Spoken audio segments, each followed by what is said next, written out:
Hello friends, welcome to Ramesh TNPSC academy.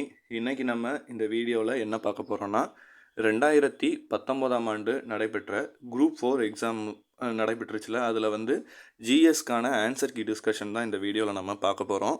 ஏற்கனவே நம்ம தமிழுக்கு போட்டிருந்தோம் 2019க்கு, அப்புறம் 2022க்கு நடந்த எக்ஸாம்ஸ்க்கு, அதுபோக நிறைய போட்டித் தேர்வுகளுடைய கொஷின் பேப்பருக்கு ஆன்சர் கீ டிஸ்கஷன் வீடியோஸ் போட்டிருக்கோம். ஸோ அதில் ஒருத்தர் கமெண்ட் பண்ணியிருந்தார், இந்த மாதிரி 2019 நடந்த குரூப் 4 எக்ஸாமுக்கு ஜிஎஸ்க்கு ஆன்சர் கீ டிஸ்கஷன் வீடியோ போடுங்கன்னு. ஸோ அதை பற்றி தான் இந்த வீடியோவில் நம்ம பார்க்க போகிறோம். இந்த 2019ஆவது ஆண்டு நடைபெற்ற குரூப் 4 எக்ஸாம் மோஸ்ட்லி கேட்ட ஜிஎஸ் கொஷின் எல்லாமே எந்த வகுப்புலேருந்து கேட்டிருக்காங்கன்னா 6ஆம் வகுப்பு, 19ஆம் வகுப்பு மற்றும் 11ஆம் வகுப்புக்கு அதிக முக்கியத்துவம் கொடுத்துருக்காங்க. 7th, 8th, 10th கொஷின்ஸ் வந்திருந்தாலுமே மோஸ்ட் ஆஃப் த கொஷின்ஸ் பார்த்திங்கன்னா 6th, 9th, 11th வந்திருக்கு. அதுக்கப்புறம் பார்த்திங்கன்னா 10th இம்பார்ட்டன்ஸ் கொடுத்துருக்காங்க. ஸோ 8th வந்த கொஷின்ஸ்லாம் ரொம்பவே கம்மியாக தான் இருந்துச்சு. வாங்க ஒரு கொஷினை ஆன்சர் கீ பார்ப்போம். ஃபஸ்ட்டு கொஷின் பாருங்கள்.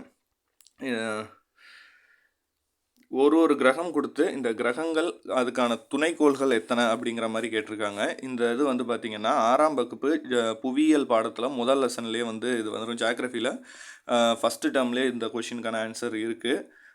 செவ்வாய் கிரகத்தில் பார்த்திங்கன்னா 2 துணைக்கோள் தான். நமக்கு பூமிக்கு 1ன்னா செவ்வாய்க்கு 2 தான். வியாழன் தான் இருக்கிறதுலே அதிகம் 63. அப்புறம் பார்த்திங்கன்னா சனிக்கு 60 இருக்குது மொத்தம். அதுக்கப்புறம் யுரேனஸ்க்கு 27. ஆப்ஷன் பி தான் ஆன்சர். அடுத்த கொஷின் பாருங்கள். மது அருந்தி வாகனம் ஓட்டுவதை கண்டுபிடிக்கும் சோதனையில் பயன்படுத்தும் இது என்னன்னு கேட்டிருக்காங்கன்னு. எந்த இதை காம்பவுண்டை யூஸ் பண்ணி அதை கண்டுபிடிப்பாங்கன்னு. பொட்டாசியம் டைக்ரோமேட் இது தான் இது பண்ணுவாங்க. இது ஓல்டு புக்கில் 12th ஸ்டாண்டர்டில் இதுக்கான ஆன்சர் இருக்குது. அடுத்து பாருங்கள். 100% சூரிய ஆற்றலை பயன்படுத்தி உலகின் முதல் மெட்ரோவாக உருவாக முயற்சி செய்யும் ரயில் நிறுவனம் எதுன்னு கேட்டிருக்காங்க. இது ஈஸி தான். இது டெல்லி மெட்ரோ ரயில் நிறுவனம் தான். அடுத்து கரண்ட் அஃபேர்ஸ் நிறையா இருக்கும். ஸோ கரண்ட் அஃபேர்ஸ் நம்ம லாஸ்ட்டு எந்த இதனாலும் நீங்கள் இப்போ இதெல்லாம் அந்தளவு பார்த்துக்க தேவையில்லை. நீங்கள் இப்போ 2024 குரூப் 4க்கு ப்ரிப்பேர் பண்ணுறாள்னா லாஸ்ட்டு 6 மந்த் நீங்கள் கண்டிப்பாக கரண்ட் அஃபேர்ஸ் பார்க்கணும். G20 கண்காணிப்பு குறியீட்டின் 2020ஆம் ஆண்டு இந்தியாவின் பொருளாதார வளர்ச்சி எவ்வளோன்னு கேட்டிருக்காங்க. 7.5%. அடுத்து 1951ஆம் ஆண்டு மக்கள் தொகை பெருக்க விகிதம் எவ்வாறு அழைக்கப்படுதுன்னா, இது ஏற்கனவே நம்ம பார்த்துருந்தோம். இது 11ஆம் வகுப்பு எக்கனாமிக்ஸில் 7வது லெசனில் இது கொடுத்துருக்காங்க. சிறு பிளவு ஆண்டுன்னு சொல்லுவாங்க. ஸ்மால் டிவைடுன்னு இதை சொல்லுவாங்க. அதே மாதிரி பெரு வெடிப்பு அதெல்லாம் இருக்குது, நிறையா இருக்குது. மக்கள் தொகை வெடிப்பு ஆண்டு, பெருவினை அந்த ஆண்டெல்லாம் இருக்குது. ஸோ அதெல்லாம் பார்த்துங்க. அடுத்து நூர் காம்ப்ளெக்ஸ் பாலைவனம் எங்கே அமைந்திருக்குன்னு கேட்குறாங்க. இது சஹாரா டெசர்ட்டில் இருக்குது. இதை பற்றின குறிப்பு எதில் இருக்குன்னா 12th ஸ்டாண்டர்ட் ஜியோகிராஃபியில் லெசன் 3ல் இதுக்கான ஆன்சர் இருக்குது. அடுத்து பாருங்கள். 2 கூற்று கொடுத்து சரியானது கேட்டிருக்காங்க.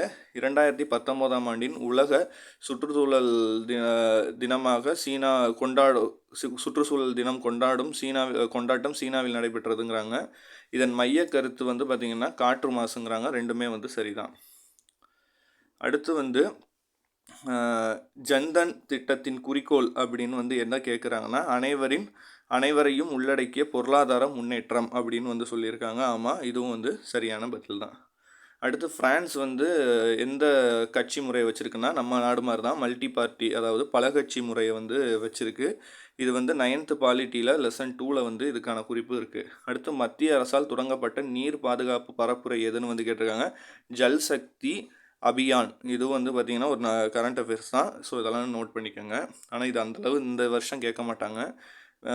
அப்புறம் பார்த்திங்கன்னா மேற்கு கடற்கரையில் அமைந்த பெரிய துறைமுகம் எதுன்னு கேட்டிருக்காங்க. கட்லா அதுதான். கண்ட்லா அதுதான் இருக்கிறதுலே மிகப்பெரிய துறைமுகம். இது 10th ஜியோகிராஃபியில் லெசன் 5ல் பார்த்திங்கன்னா இருக்குது. அடுத்து பாட்னி இதெல்லாம் வந்துருச்சு, சயின்ஸ் வந்துருச்சு. கீழ்நிலை உயிரிகளில் சில சமயங்களில் முதிர்ந்த உயிரிகள் இன செல்களை உருவாக்காமல் அவ்வுயிர்களே இன செல்களை போன்று செயல்பட்டு ஒன்றிணையும் புதிய உயிரினை தோற்றுவித்தும் செயலை என்ன சொல்லுவாங்கன்னா முழு செயற்கை அப்படின்னு சொல்லுவாங்க. இதை பார்த்திங்கன்னா முழு செயற்கை அப்படின்னு சொல்லுவாங்க. இது 11th சுவாலஜி லெசன் 1ல் இருக்குது. அடுத்து வந்து பாருங்கள், முக்கியமான கிளர்ச்சி நடைபெற்ற தலைவர்களை கொடுத்து அதை கொடுத்துருக்காங்க. டெல்லி இது நமக்கே தெரியும். இது வந்து பார்த்திங்கன்னா பகதூர் ஷா 2 சரிங்களா. மத்திய இந்தியா வந்து ராணி லக்ஷ்மிபாய், அப்புறம் வந்து லக்னோ வந்து பார்த்திங்கன்னா பேகம், அப்புறம் வந்து பார்த்திங்கன்னா கான்பூர் வந்து பார்த்திங்கன்னா தாந்தியா தோப், இவங்கெல்லாம் தான். ஸோ இதெல்லாம் கொஞ்சம் ஈஸியான கொஷின் தான். ஸோ இதுக்கு நான் தனியாக வந்து வீடியோஸ் போடுறேன் பாருங்கள். அது வந்து பார்த்திங்கன்னா 8th ஹிஸ்ட்ரி லெசன் 4ல் வந்து இருக்குது. அப்புறம் வந்து முதலாவதாக தேர்ந்தெடுக்கப்பட்ட நடுவண் விழிப்புணர்வு ஆணையத்தின் ஆணையர் யாருன்னு வந்து கேட்டிருக்காங்க. நீட்டூர் சீனிவாச ராவ் அவர்கள் தான். அடுத்து நுகர்வோர் பாதுகாப்பு சட்டம் என்று அழைக்கப்படும் இது வந்து பார்த்திங்கன்னா நுகர்வோரின் மகாசாசனம் அதுதான் வந்து அழைக்கப்படுது. இது வந்து 7th ஸ்டாண்டர்டில் லெசன் 2ல் வந்து இருக்குது பாலிட்டியில். அடுத்து குடியரசுத் தலைவர் மற்றும் துணைத் தலைவர் துணை குடியரசுத் தலைவர் நாடாளுமன்ற மேலவை உறுப்பினர்கள் டேஷ் மூலம் எதுனா இன்டைரக்ட் எலெக்ஷன் மூலியமாக தான் தேர்ந்தெடுக்கப்படுவாங்க. இது வந்து பார்த்திங்கன்னா 9th பாலிட்டியில் லெசன் 2ல் வந்து இது இருக்குது. அடுத்து வந்து கூற்றுகள் கொடுத்து சரியான்னு கேட்டிருக்காங்க. ஆளுநரின் பதவிக்காலம் 5 ஆண்டுகள்னு கொடுத்துருக்காங்க. அது சரி. ஆளுநரின் பதவிக்காலம் முடிவடைந்த போதிலும் கூட பின்னர் வருவோர் பதவியேற்கும் வரை அவர் வந்து பதவியை தொடரலாம் அப்படின்னு கொடுத்துருக்காங்க. 2 கூற்றுமே வந்து பார்த்திங்கன்னா சரிதான். இதுவுமே வந்து பார்த்திங்கன்னா 10th வந்து லெசன் 3ல் வந்து இருக்குது. அடுத்து வந்து கூற்றுகள் கொடுத்துருக்காங்க. ஸோ இதுவும் வந்து காரங்கள் அது சார்ந்து கொடுத்துருக்காங்க. காரங்கள் நீரில் கரையும் ஹைட்ராக்சைடு அயனிகளை சேரும் சேர்மங்களை காரம் எனப்படுகிறதுன்னு இருக்காங்க. சரி. இவை நீல லிமட்ஸ் தாளின் சிவப்புக்காக மாறுகிறதுங்கிறாங்க. அது தவறு. அப்புறம் வந்து பார்த்திங்கன்னா துத்தநாகம், அப்புறம் வந்து பார்த்திங்கன்னா சோடியம் ஹைட்ராக்சைடு வினைபுரியும் ஹைட்ராக்சைடு வாயுக்களை வெளியேற்றும் ஹைட்ராக்சைடு ஜிங்கோன்களை தருகிறதுங்கிறாங்க. அது வந்து கரெக்டு. ஸோ 1, 3 தான் வந்து இதுக்கு சரி. அடுத்து வந்து மேட்ச் கொடுத்துருக்காங்க. பாலிட்டியில் வந்து பார்த்திங்கன்னா இது வந்து ஆர்டிகல்ஸ் கொடுத்துருக்காங்க. இது வந்து ஃப்ரீடம் ரைட் டு ஈக்குவாலிட்டி வந்து பார்த்திங்கன்னா 14லேருந்து 18 வரைக்கும் சொல்கிறாங்க. ஃப்ரீடம் வந்து பார்த்திங்கன்னா அதன் பிறகு 19லேருந்து 22 வரைக்கும் அதை பற்றி வருது. கான்ஸ்டியூஷனல் ரெமடிஸ் அதன் பிறகு பார்த்திங்கன்னா 32 மட்டும்தான் சொல்லுது. ஃப்ரீடம் ஆஃப் ரிலீஜியஸ் வந்து 25லேருந்து 28 வரைக்கும் சொல்லுது. ஆப்ஷன் ஏ தான். அடுத்து பிரிட்டிஷ் இந்தியாவின் பெண்களுக்கு வாக்குரிமை எந்த ஆண்டிலிருந்து வழங்குனாங்க அப்படின்னு வந்து கேட்டாங்க. 1921 இது வந்து பார்த்திங்கன்னா 10th ஹிஸ்ட்ரி லெசன் 10ல் இருக்குது. அடுத்து இதுவுமே வந்து பார்த்திங்கன்னா 10th ஹிஸ்ட்ரி லெசன் 10ல் இருக்குது. பனகல் அமைச்சரவையால் உருவாக்கப்படும் பணியாளர் தேர்வாணையம் தமிழ்நாட்டில் எந்த ஆண்டு தோற்றுவிக்கப்பட்டதுன்னா இது 1924ஆம் ஆண்டு. அடுத்து வந்து இது ரொம்ப ஈஸியான ஒன்று, சமயங்கள் சார்ந்த நூல்கள். தேம்பாவணி நமக்கு தெரியும், கிறிஸ்துவ சமயம். அப்புறம் வந்து சீரா புராணம் வந்து இஸ்லாம். பகவத்கீதை வந்து பார்த்திங்கன்னா இந்து சமயம். அப்புறம் வந்து பார்த்திங்கன்னா திரிபீடகம் இது வந்து பார்த்திங்கன்னா புத்த சமயம். அடுத்து ஆர்டி பானர்ஜி என்பவரால் 1922 கண்டறியப்பட்ட நகரம்னா மொஹஞ்சதாரோ. இதெல்லாம் ரொம்ப ஈஸியான கொஷின் தான். அடுத்த கொஷின் பாருங்கள். முகலாயர் காலத்தில் நவீன நாணய முறையின் தந்தைன்னு அழைக்கப்பட்டவர் ஷெர்ஷா. இதுவும் ஈஸியான கொஷின் தான். அடுத்து ஒரு கரண்ட் அஃபேர்ஸ். 2017 to 18 தமிழ்நாட்டின் தனிநபர் வருமானம் GSDP எவ்வளவுன்னு வந்து கேட்டிருக்காங்க. $2200. அடுத்து வந்து உத்கல் சமவெளி எந்த மாநிலத்தில் அமைந்திருக்குன்னு வந்து கேட்டிருக்காங்க. இதுவும் வந்து பார்த்திங்கன்னா ஈஸியான கொஷின் தான். ஒடிசாவில் வந்து இருக்குது. அடுத்து 0 டிகிரி லாங்கிடியூட் லேட்டிடியூட் தீர்க்க ரேகையும் அச்சு ரேகையும் காணப்படும் இடம் எதுன்னு வந்து கேட்டிருக்காங்க. அட்லாண்டிக் சவுத்தும் வெஸ்ட் ஆஃப் ஆப்ரிக்கா அதாவது மேற்கு ஆப்பிரிக்காவும் தான். அடுத்து பன்றி காய்ச்சல் உருவாக்கும் வைரஸ் வந்து பார்த்திங்கன்னா H1N1 வைரஸ். இது வந்து பார்த்திங்கன்னா 9th சயின்ஸில் கடைசி லெசன் 22ஆம் லெசனில் இருக்குது. அடுத்து வந்து பார்த்திங்கன்னா ஆண்ட்ரோஜன் இணைப்பு புரதத்தை உற்பத்தி செய்வது எதுன்னு வந்து கேட்டிருக்காங்க. செர்டிலியோ செல் அதுதான் வந்து பார்த்திங்கன்னா உருவாக்கம் செய்யும். இது வந்து 12th சுவாலஜியில் லெசன் 1ல் இருக்குது. அடுத்து கூற்றுகள் கொடுத்து அது கேட்டிருக்காங்க. இரத்த மாதிரிகள் அது வந்து பார்த்திங்கன்னா தமனிகளை விட சீர்களையே சிறந்தது அப்படின்னு வந்து சொல்லியிருக்காங்க. அடுத்து வந்து அந்த சிரைகளில் வந்து பார்த்திங்கன்னா இரத்த அழுத்தம் குறைவாக இருக்கும்னு இருக்காங்க. 2 கூற்றுமே வந்து பார்த்திங்கன்னா சரிதான். அடுத்து வந்து பாருங்கள், அந்த ஒரு வித்திலை தாவரங்களை பற்றின குறிப்புகளில் எது தவறுன்னு கேட்டிருக்காங்க. கடைசியில் வந்து பார்த்திங்கன்னா ஐந்தக மலர்களால் காணப்படுகிறது அப்படின்னு வந்து சொல்லியிருக்காங்க. அது வந்து தவறு. 4வது வந்து தவறு. அது வந்து பார்த்திங்கன்னா 3 அங்கம் தான் அதில் இருக்கும். ஸோ அது வந்து தவறு. அடுத்து வந்து மைட்டோசிஸ் மியாசிஸில் வந்து கொஷின்ஸ் வரும். அதில் வந்து பாருங்கள், மைட்டோசிஸ் வந்து 2 டிவிஷன் இருக்கும் அப்படின்ட்டு இருக்காங்க. 2 பகுப்புகளை கொண்டதுன்னு. அது வந்து 1 பகுப்புகள் தான். அப்போ அதுதான் வந்து தவறான ஒன்று. ஸோ அடுத்து வந்து பாருங்கள், ஸோ இந்த கொஷின் பாருங்கள், கொஞ்சம் கெமிஸ்ட்ரிஸ் நான் வந்து இது பண்ணல. ஸோ இந்த ஒரு கொஷின் வந்து நீங்கள் ஆன்சர் மட்டும் ஜஸ்ட் பார்த்துங்க. Na2CO3 அது வந்து பார்த்திங்கன்னா ஒரு சாஃப்டனிங்காக இருக்கும் அப்படின்னு சொல்லியிருக்காங்க ஹார்ட் அண்ட் வாட்டரில். ஸோ அது வந்து பார்த்திங்கன்னா கரெக்டு. ஆனால் அதே சமயம் அது வந்து பார்த்திங்கன்னா used to packing cotton textile இண்டஸ்ட்ரியில் யூஸ் பண்ணுறாங்கன்னு சொல்லியிருக்கிறது தவறு. சரிங்களா? அதே மாதிரி பேக்கிங் சோடா உருவாக்குறதுக்கு வந்து CaOCl2 யூஸ் பண்ணுறாங்கன்றாங்க. அது ரெண்டும் வந்து தவறான ஒன்று. ஸோ ஆப்டிடியூடுக்கு நான் தனியாக வீடியோஸ் போடுறேன். இதில் அடுத்து வந்து பாருங்கள், ஃபோக்கஸ் லென்த் ஆஃப் கான்வெக்ஸ் மிரரில் வந்து பார்த்திங்கன்னா ரேடியஸ் வந்து 40 சென்டிமீட்டருக்கு இருந்தால் எவ்வளோ இருக்கும், ஃபோக்கஸ் லென்த் எவ்வளோன்னு வந்து கேட்டிருக்காங்க. ஸோ 20 சென்டிமீட்டர் தான் இருக்கும். அடுத்து வந்து ஃபஸ்ட்டு பேட்டரியை மேட் பண்ணது யாருன்னு கேட்டிருக்காங்க. அலெக்சாண்ட்ரோ வால்டா அவங்க தான் வந்து பார்த்திங்கன்னா அதை மேட் பண்ணது. அடுத்து ஆப்டிடியூட்ஸாக வருது. ஸோ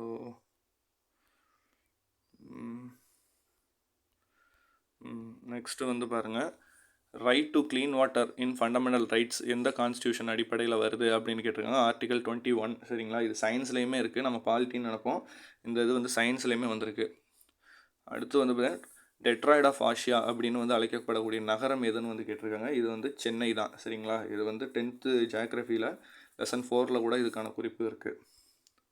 அடுத்து வந்து இந்திய கல்வி முறை அடிப்படையில் டேஷ் நிலைகளை கொண்டதுன்னா 6 நிலைகளை கொண்டது. எத்தனை எஜுகேஷன் சிஸ்டத்தில் லேயர் இருக்குன்னா 6 நிலைகளை கொண்டது. அடுத்து காமராஜர் தமிழ்நாட்டுக்கு எத்தனை ஆண்டுகள் முதலமைச்சராக இருந்திருக்காங்கன்னு கேட்டிருக்காங்க. மொத்தம் 9 ஆண்டுகள் வந்து இருந்திருக்கிறாங்க. இது வந்து 10th பாலிட்டியில் லெசன் 3 வந்து இதுக்கான ஆன்சர் இருக்குது. அடுத்து ஜிஎஸ்டி எந்த இந்தியாவில் நடைமுறைக்கு வந்த நாள் எதுன்னு வந்து கேட்டிருக்காங்க. இதுக்கு நம்ம ஏற்கனவே ஷார்ட்கட் வீடியோ போட்டிருக்கோம். 17/17ன்னு, அதாவது 1/7, அதாவது 1 ஜூலையும் 2017 அப்படின்னு வந்து நம்ம சொல்லியிருக்கோம். அடுத்து வந்து பார்த்திங்கன்னா சடுதி மாற்று கோதுமை வகை என்னன்னு வந்து கேட்டாங்க. சார்பதி சோனாரா அந்த வகையை வந்து சேர்ந்தது. அடுத்து வந்து எந்த கூற்று தவறானதுன்னு கேட்டிருக்காங்க. இதில் வந்து பார்த்திங்கன்னா சிந்து சமவெளியை பற்றியே சொல்லியிருக்காங்க. சிந்து சமவெளி மக்கள் சுட்ட செங்கற்களை பயன்படுத்தினார்கள். 4700 ஆண்டுகளுக்கு முன்பு இந்த நாகரிகம் வளர்ந்தது.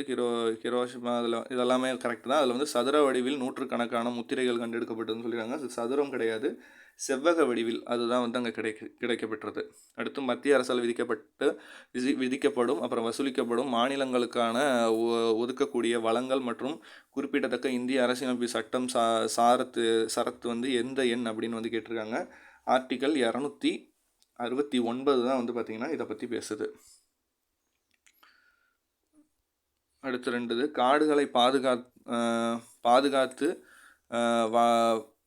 வளப்படுத்தும் ஒரு குக்கிராமம் அப்படின்னு வந்து பார்த்திங்கன்னா பாரிப்படா அதை வந்து சொல்லியிருக்காங்க. இது வந்து மகாராஷ்டிரா குஜராத் எல்லைகள் அமைந்திருக்குன்னு இருக்காங்க. ரெண்டுமே வந்து பார்த்திங்கன்னா சரியானது தான். சென்னை இந்திய அளவில் சென்னை நகர் வந்து மெட்ரோ ரயில் சேவையில் எத்தனாவது இடத்துல இருக்குன்னு வந்து கேட்டிருக்காங்க. 6வது இடத்துல வந்து அது இருக்குது. அடுத்து கரண்ட் அஃபேர்ஸ் தான் வருது. எப்பொழுது பார்த்திங்கன்னா ஸ்வத் பாரத் விஞ்ஞான் பிரதம மந்திரியால் அறிவிக்கப்பட்டதுன்னா 15 ஆகஸ்ட் 2024 வந்து அறிவிக்கப்பட்டது. அடுத்து 1951ஆம் ஆண்டு நடைபெற்ற இந்திய பொதுத் தேர்தலில் எத்தனை கட்சிகள் போட்டியிட்டதுன்னா 54 கட்சிகள் வந்து போட்டியிட்டது. அடுத்து வந்து பார்த்திங்கன்னா இந்தியாவின் மத்திய தீர்க்கரேகை எந்த வழியாக செல்கிறதுனா இது வந்து பார்த்திங்கன்னா மிர்சாப்பூர் அது வழியாக தான் வந்து செல்லுது. இது வந்து 10th ஜியாகிரஃபி லெசன் 1 வந்து இதுக்கான ஆன்சர் இருக்குது. பத்மஸ்ரீ விருது பெற்ற முதல் இந்திய திருநங்கை யார் அப்படின்னு வந்து கேட்டிருக்காங்க. இது வந்து பார்த்திங்கன்னா நட்ராஜ், அதாவது நர்த்தகி நட்ராஜ் அவர்கள் தான் வந்து பார்த்திங்கன்னா முதல் பத்மஸ்ரீ விருது பெறுறாங்க. அடுத்து வந்து 1857ஆம் ஆண்டு குடியானவர்களுக்கு அதிகமாக செலுத்த வேண்டிய வரி எதுன்னு கேட்டிருக்காங்க. நிலவரி. அடுத்த கொஷின், பம்பாய் தன்னாட்சி கழகத்தை தோற்றுவித்தவர் யார் அப்படின்னு வந்து கேட்டிருக்காங்க. திலக் அவர்கள் தான் வந்து பார்த்திங்கன்னா தோற்றுவிக்கிறாங்க. 10th ஹிஸ்ட்ரியில் லெசன் 7ல் வந்து இதுக்கான ஆன்சர் இருக்குது. அடுத்து இந்த மேட்ச்லாம் ஈஸி தான். நவீன இந்தியாவின் விடிவெள்ளின்னு அழைக்கப்பட்டது ராஜாராம் மோகன் ராய். அப்புறம் வந்து இந்து சமயத்தின் அந்த இதுன்னு வந்து சொல்கிறது மார்ட்டின் லூதர் அப்படின்னு அழைக்கப்படுவர் வந்து சுவாமி தயானந்த சரஸ்வதி. நியூ இந்தியா நமக்கே தெரியும், அன்னி பெசன்ட். ஸோ அப்படியே ஒவ்வொன்றையும் நீங்கள் மேட்ச் பண்ணிட வேண்டியதான். அடுத்து டேஷ் குழுவின் பரிந்துரையின் அடிப்படையில் மத்திய கண்காணிப்பு ஆணையம் அமைக்கப்பட்டதுன்னா இது சந்தானம் ஊழல் தடுப்பு குழு. அப்புறம் வந்து இந்திய உச்சநீதிமன்ற தலைமை நீதிபதி மற்றும் பிற நீதிபதிகளை நியமிப்பது யாருன்னு வந்து பார்த்திங்கன்னா குடியரசுத் தலைவர். இது வந்து பார்த்திங்கன்னா 10th பாலிட்டி லெசன் 2ல் வந்து இதுக்கான ஆன்சர் இருக்குது. அப்புறம் வந்து பார்த்திங்கன்னா தர்கா பாலிகா சட்டம் சார்ந்த சட்ட திருத்தம் எதுன்னு வந்து கேட்டிருக்காங்க. 74வது சட்ட திருத்தம். அப்புறம் வந்து எந்த யூனியன் பிரதேசம் தனக்கென மக்களுக்காக தேர்ந்தெடுக்கப்படும் சட்டமன்றம் கொண்டது அப்படின்னு கேட்டிருக்காங்க. இது நம்ம எல்லாருக்குமே தெரியும். இருக்கிறதுலே வந்து பாண்டிச்சேரிக்கு அப்படின்னு அவை இருக்குது, புதுச்சேரி. அப்புறம் வந்து மக்களவையில் வந்து பார்த்திங்கன்னா நேரடியாக தேர்ந்தெடுக்கப்படும் உறுப்பினர்களின் எண்ணிக்கைன்னு கேட்டிருக்காங்க. டைரெக்டாக எலெக்ட் பண்ணுறது 543 பேர். அடுத்து இந்த கொஷின் நான் சொல்லியிருக்காங்க, நான் ஆன்சர் இருக்குது. ஸோ இது வந்து பார்த்திங்கன்னா இந்திய அரசியலமைப்பின் எந்த விதியின் அடிப்படைகளை கடமை குறித்து விளக்குகிறதுனா ஆர்டிகல் 51A தான் வந்து பார்த்திங்கன்னா சொல்லுது. அடுத்து வந்து 44வது சட்ட திருத்தம் எதை பற்றி கூறுகிறது, எந்த சட்ட திருத்தின்படி எந்த சட்டத்தை வந்து நீக்கினாங்க அடிப்படை உரிமையில் இருந்துன்னு கேட்டிருக்காங்க. சொத்துரிமை வந்து 1978 வந்து செய்யப்பட்டுச்சு. ஸோ இந்த கொஷின்லாம் நம்ம செக் பண்ணிட்டு சொல்லுவோம். அடுத்து வந்து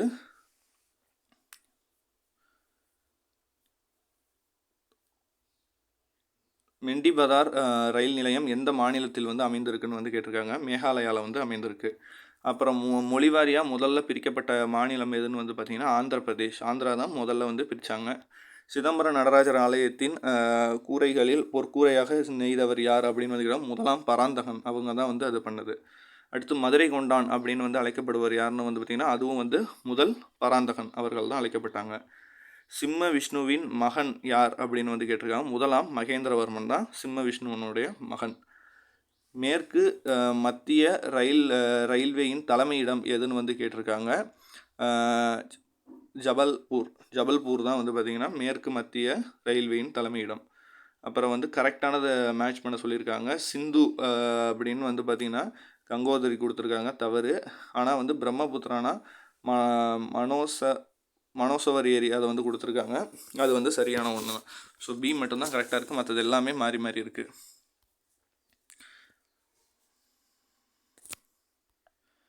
அடுத்து திருப்பி வந்து இது வருது. இதில் என்ன கொடுத்துருக்காங்கன்னா இப்போ வந்து பார்த்திங்கன்னா நியூக்ளியஸ் வந்து ப்ரெசென்ட் ஆகிருக்கும், ப்ரோகாரியோட்டிக் செல்லில் வந்து நியூக்ளியஸ் ஆப்சென்ட் ஆகிருக்கும்னு சொல்லியிருக்காங்க. அந்த ஸ்டேட்மெண்ட் கரெக்டு தான். ஆனால் வந்து நியூக்ளியஸ் ப்ரெசென்ட் ஆகிருக்குங்கிறது வந்து தவறான ஒன்று. அதேமாதிரி மைட்டாசிஸ் மியோசிஸ் செல் டிவிஷன் வந்து டேக் பண்ணோம் அப்படின்னு வந்து சொல்லியிருக்காங்க, அதுவுமே தவறு தான். ஸோ 2, 3 வந்து தவறு, 1, 4 தான் வந்து சரி. ஸோ ஈக்குவேஷன்ஸ் கொடுத்துருக்காங்க. இது வந்து இந்த இதில் வரும், சயின்ஸில் வரும், 8th இது வரும். ரெஸ்பிரேட்டரி அந்த இதில் வந்து பார்த்திங்கன்னா கார்பன் டை ஆக்சைடை இது பண்ணிவிட்டு ஆக்சிஜனை கன்சியூம் பண்ணுறது. ஸோ வால்யூம் மேலே தான் கார்பன் டை ஆக்சைடு இது பண்ணுவோம், கீழே வந்து ஆக்சிஜன் கன்சியூம் பண்ணுவோம். ஸோ ஈஸியான ஒரு ஈக்குவேஷன் தான். அடுத்து வந்து எலக்ட்ரோகெமிக்கல் செல் அதில் வந்து பார்த்திங்கன்னா கேத்தயோட என்ன பண்ணுன்னா ரிடக்ஷன் பண்ணோம், சரிங்களா. அடுத்து வந்து எக்ஸாம்பிள் கேட்டிருக்காங்க, எதுக்குன்னா பூச்சிக்கொல்லிக்கு வந்து எடுத்துக்காட்டு வந்து கேட்டிருக்காங்க. டைக்ரோமோ டைபெத்திலின் ட்ரைக்ளோரோஎத்திலின் அதுதான் வந்து பார்த்திங்கன்னா அதுக்கான ஒரு எடுத்துக்காட்டு. அப்புறம் வந்து லெட்டுக்கு வந்து பார்த்திங்கன்னா ப்ளூபம். அப்புறம் வந்து பார்த்திங்கன்னா டின், அதுக்கு வந்து பார்த்திங்கன்னா சன்ட்னம். அப்புறம் வந்து பொட்டாசியம்க்கு வந்து பார்த்திங்கன்னா கலியம் அப்படின்னு வந்து கொடுத்துருக்காங்க, காலியம். அப்புறம் வந்து focus length of concave lens 2 metre இருக்கும்போது பவர் ஆஃப் லென்ஸ் எவ்வளோன்னு இருக்காங்க, -0.5 இதில் இருக்கும், டயாப்பர் அதில் வந்து இருக்கும். ஸோ இதெல்லாம் வந்து ஆப்டிடியூட்ஸ்.